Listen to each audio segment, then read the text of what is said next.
back to the channel. So today, I wanted to make a build video on Okina Prime Incarnon. So if you don't know, this came out a little bit ago. Now I have it built thanks to one Denko in the community Discord who helped me out with one, grinding, and two, getting the things to have Okina Incarnon. One Denko's been helping me a lot with farming, getting mods, and everything like that in the community Discord. So if you want to join that, the link is in the description down below. But with that being said, so Okina Prime, it got an Incarnon recently, and Incarnons, if you don't know, they let your weapon evolve once you commit some prerequisite, which with this, you get a 6x combo and then heavy attack, and you'll activate it. So for our first evolution, I went with Synergist Surety, which gives you increase to your base damage by 20, and on critical, you gain 6% status damage for 10 seconds, which stacks up to 5 times. For our second one, I went with Range, just because I like to have a little bit of extra range, but you could also go with Standoff, which will pause your combo timer, and then Swordsman's Clarity for Celerity for more movement speed, but I like the range here because I think it feels really nice. And then for your fourth one here, you have 3 options. You have Commodore's Fortune, which increases your base crit chance by 6%. You have Alchemy of War, which is what I'm planning to put in this slot once I get it, which increases your base status chance by 12% and 25% increase to your status duration. And then we have Survivor's Edge, which increases your crit chance by 2 and your status chance by 8. I would go for Alchemy of War personally because the builds I'm going to show here are more leaning towards statuses. We have 3 builds here. Our first one here, we have Spinning Needle for our stance mod. And then we have Conditional Overload, which will give us 80% melee damage per status type affecting the target. We have Reach for a little more range, Pressure Point for some damage, Blood Rush so that we gain a 40% combo chance, which stacks with our combo multiplier. Shocking Touch, ideally you put Voltaic Strike here, but I don't have it yet, and on the market it was about 50 platinum at the time of recording. So I just put this here as a placeholder until I can get Voltaic Strike. Weeping Wounds gives us more status chance per combo multiplier. Gladiator Might for more crit damage, and then 10% critical chance per melee combo multiplier.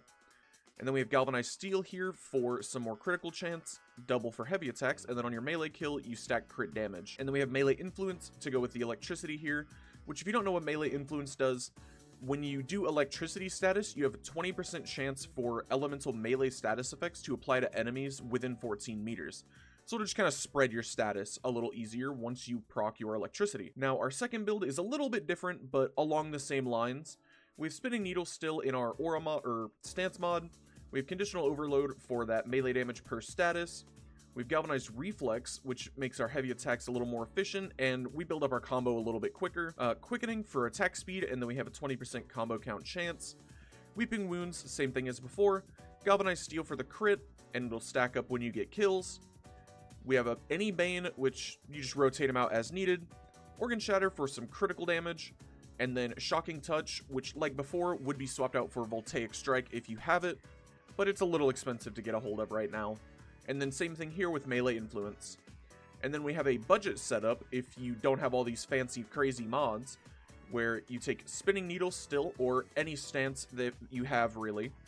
Conditional Overload is sort of kind of a must for this weapon because the way we have it built here is mostly for status, but you could probably lean into crit as well if you wanted to, but I prefer the status version. Then we have Reflex Coil for heavy attack efficiency, Fury for some attack speed, Melee Prowess for status chance, True Steel for crit chance, Pressure Point for some melee damage, Organ Shatter for crit damage, and Shocking Touch for electricity. And then Melee Influence, which if you don't have this, that's perfectly fine. Helps your weapon out overall. But I'll take this first one here, and we will run into the Simulacrum, and I can show you the damage. Alright, now we are here in the Simulacrum. I went ahead and activated my Incarnon ahead of time, just so I can show you guys this. So, the Incarnon will make these daggers float around you as you get kills, and you can see here they'll run out and spread your statuses to other nearby enemies. And then as you're doing damage, they will continue to spread your damage around. And you can see, everyone's gone. So these ones, when you build them for status, are really, really good with this setup in terms of getting huge groups taken down. I would say when it comes to single target, they are not as strong comparatively to like when you're using them on a big old group. Because you can see here, like, I'm attacking this way, but the daggers are also still hitting way over here. And then we got a little red crit there on our magnetic. But when it comes to single target, I would say these aren't as powerful because they are meant for AoE with all of the spectral daggers and things floating around you. But that is our first build shown off. Now, for our second build, this one plays a little differently, but not too crazy. You can see it's lower damage, but we have higher crit multiplier, but we have more attack speed. So we are lower damage, but we hit faster. So this one should, in theory, function exactly the same, but be a little better for single target, I believe. So let's get our Incarnon active because it turned off. There we go. And then now we can keep going.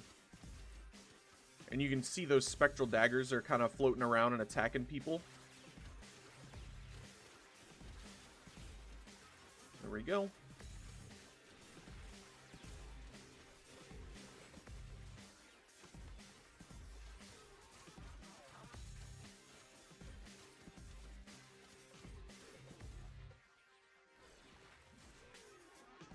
And there we go.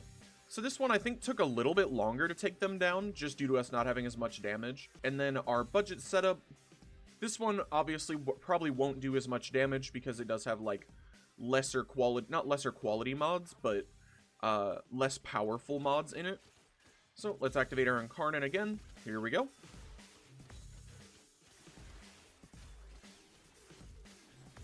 But even though this version has lower quality mods, it should still function the same and achieve the same end result. It might take just a little longer because the mods don't give as powerful of buffs. But same thing here. These guys go down all the same. So those are our 3 builds for Okina. I'm going to take this first one here, and I'm going to jump into Steel Path, and I can show you this one in an actual in-mission scenario. Alrighty, now we are here in Steel Path. I came to Deimos Extermination for Steel Path, so that I can show off these weapons here, and I also have Doriga, which I didn't have before in the testing, just so that I can show with a primer how it would function in mission. And I am running it on Frost, just because we get the bonus crit and crit damage with Frost when they are frozen, because I think Frost is a perfect synergy for this weapon, actually. There we go, let's get our Incarnon active.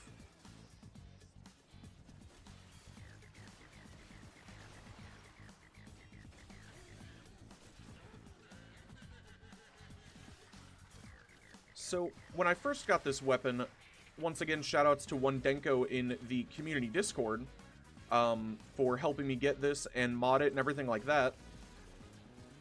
So initially I was using Kratos as my main melee weapon choice just for the parkour velocity, but this one also gives you parkour velocity with its Incarnon.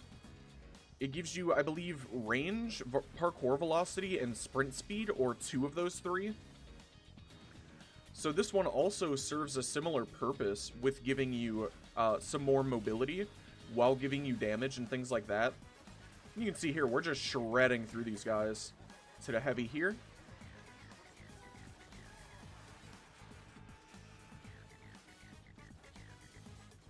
And then if we freeze them, because we're playing Frost specifically, we'll get the bonuses from biting Frost, which is 200% crit chance and crit damage.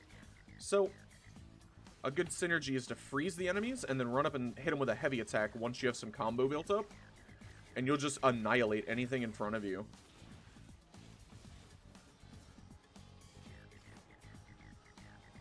But like I mentioned, we have a community Discord server now. I have the link in the description, so if you want to join, please do, because the more people in the Discord server, the merrier. And I think as of right now, we have a few members in there. But One Denko has been helping me out with standing farming, and I think later today we're farming some Eidolons. He helped me get some more melee influence and everything else for this weapon so that I can use it effectively. I'm gonna ignore this Necromech, actually. I don't want to fight it. Let's get through this guy's overguard. There we go. Alright, so that was the gameplay for this build here. The second one will perform about the same, maybe a little bit worse, because you have more attack speed and things like that, more things to stack up. Compared to this one, you have it more almost front-loaded on your damage. But this is the build, the 3 builds again for Okina Prime. We have this one here, our second one, which has 2 galvanized, and then our budget setup. Once again, shout out to One Denko in the community Discord for helping me get this weapon and show me how it works and everything like that. But I hope you enjoyed the video nonetheless, and I will see you in the next one.